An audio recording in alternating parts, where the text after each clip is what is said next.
Ladies and gentlemen, welcome back to Sports Talk with Big Ben.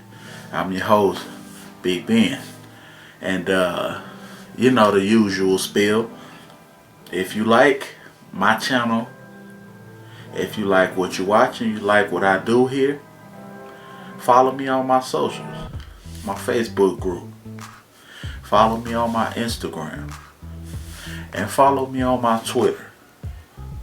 And yeah, give me a like, a share, a subscribe.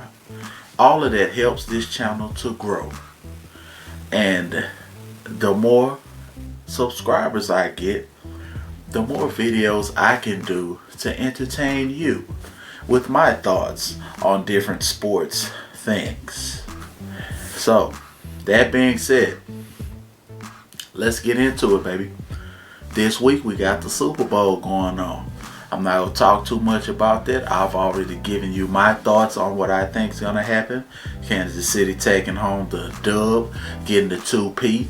So, in other football news, Deshaun Watson still wants to leave. And we've got a little news about what the Texans are willing to part with him for.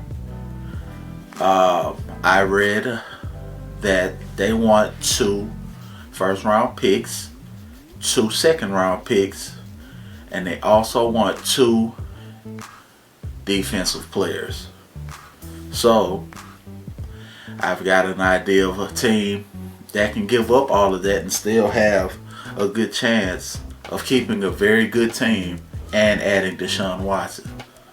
And those 2 teams, the top 2 teams, I think that should go and try to get Deshaun Watson.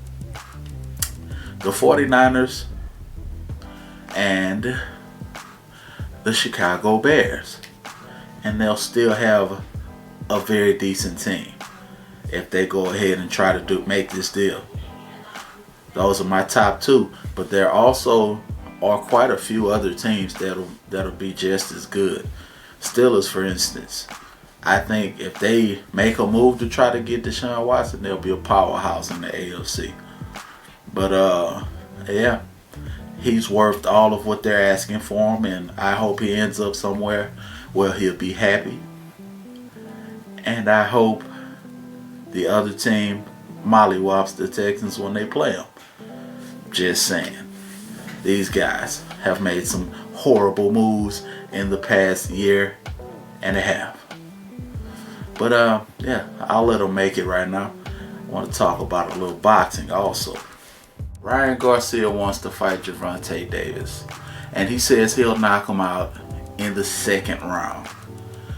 Big talk, big talk.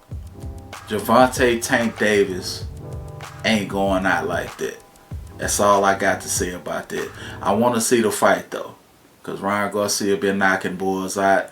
He been handling his business, and it's gonna be a good fight if it happens.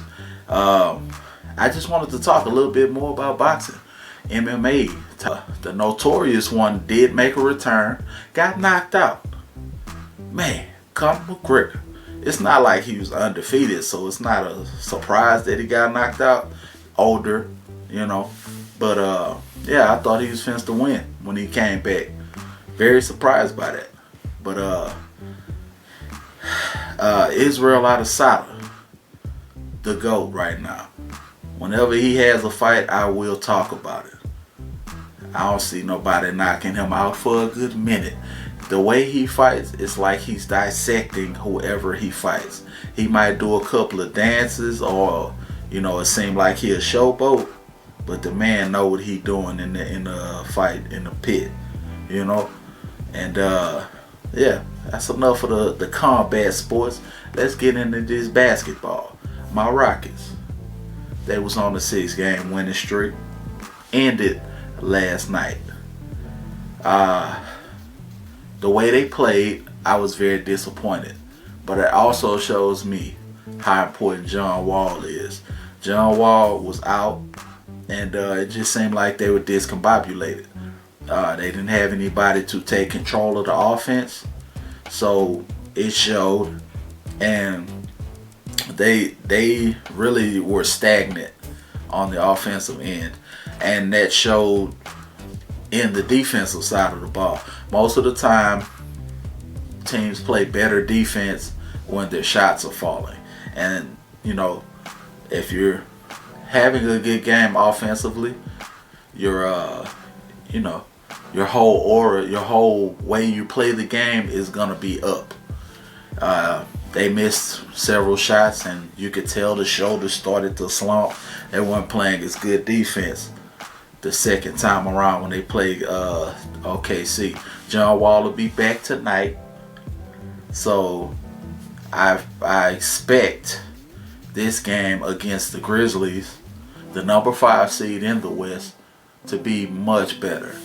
John Wall, the general, is back.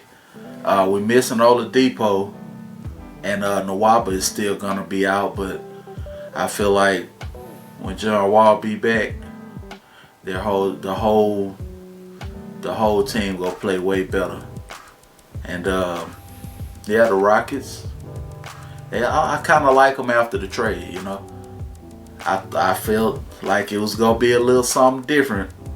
Originally, when James left, I was a little hurt, but without James, they're still doing what they do. They went from being 22nd in defensive efficiency to number 1. Yeah. Now, you could think I'm exaggerating it, but look it up. Rockets are number 1 in defensive efficiency. And that's over the Lakers, over Milwaukee Bucks. It's over to all of them.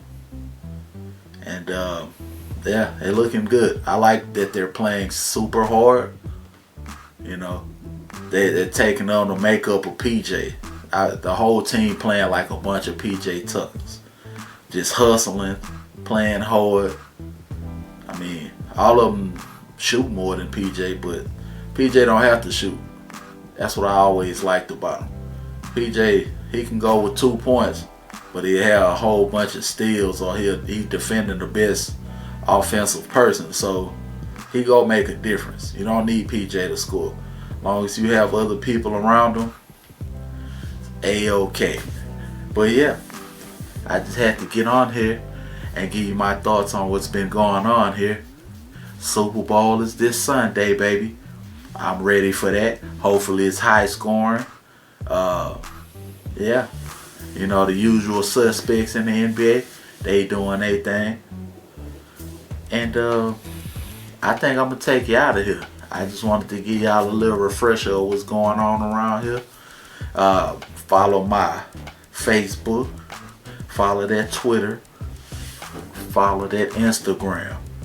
And give me that like, share, subscribe. Help me grow my channel. And you've been chilling with Big Ben in Big Ben's Sports Den. And shout out to Diaz, man. He doing gamings now. Check my boy out, Diaz Gaming. And I catch y'all next time on Sports Talk with Big Ben.